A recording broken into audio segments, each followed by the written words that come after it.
In the core of the Mughal domain, a story of unmatched love unfurled, meshing itself into the texture of history. Shah Jhan, the fifth head of the Mughal line, and Mumtaz Mahal, his dearest sovereign, shared a bond so significant that it propelled one of the world's most wonderful landmarks, the Taj Mahal. Their story started well before the white marble building graced the banks of the Yamuna stream, in when love and obligation entwined in the hallways of force. Shah Jhan, conceived sovereign Khurram, was the child of ruler Jahangir. Since early on, he displayed extraordinary commitment, both in administration and on the front line. His dad, perceiving his true capacity, depended him with huge obligations. However, it was only after he met Arjamand Banu Begum, later known as Mumtaz Mahal, that his life would track down its actual reason.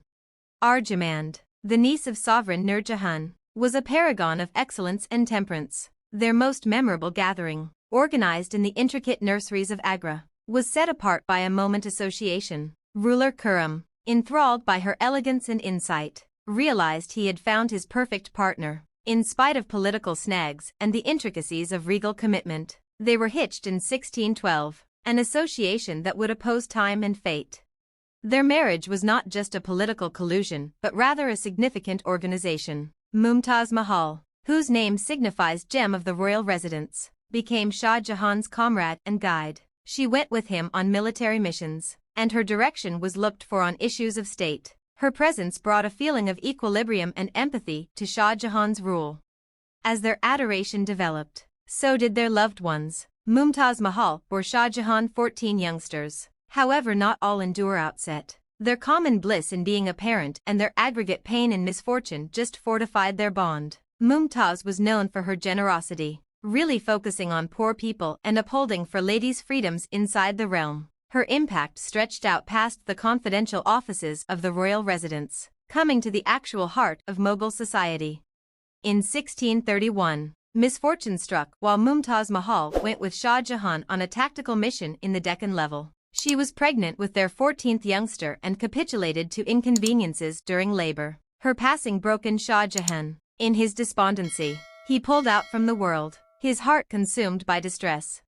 However, from this significant misery arose a persevering through demonstration of their affection. Shah Jahan promised to make a landmark as gorgeous as Mumtaz Mahal, one that would deify her memory. Consequently started the making of the Taj Mahal, an undertaking that would traverse north of 20 years and include great many craftsmen, workers, and specialists.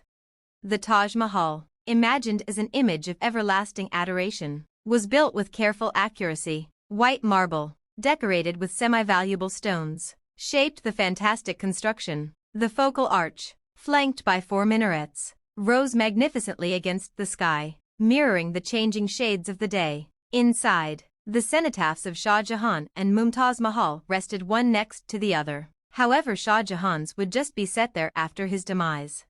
The nurseries encompassing the Taj Mahal were intended to address heaven, with balanced designs, streaming water channels, and energetic vegetation. Everything about the mind-boggling carvings to the Arabic calligraphy was executed with an imaginative artfulness that reflected the profundity of Shah Jahan's adoration for Mumtaz.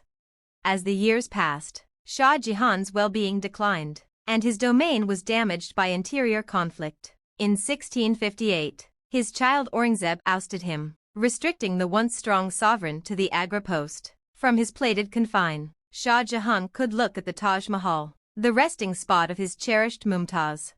Shah Jahan spent his last a very long time detained at home, thinking back about the brilliant days of his rule and the adoration that had characterized his life. His little girl, Jahanara Begum, remained close by, offering solace and comfort. However, his domain had been seized. His soul stayed solid, supported by the recollections of Mumtaz Mahal. Shah Jahan died in 1666, and as per his desires, he was let go adjacent to Mumtaz Mahal in the Taj Mahal. Their burial chambers, encased in the tranquility of the landmark, stand as a demonstration of their romantic tale, an adoration that rose above the limits of life and demise. The Taj Mahal, throughout the long term, has turned into an image of undying affection, drawing in large number of guests from around the world. It is a wonder of building virtuoso and a strong indication of the affection shared by Shah Jahan and Mumtaz Mahal. Their story, deified in stone, keeps on motivating ages, a signal of the persevering through force of affection and commitment.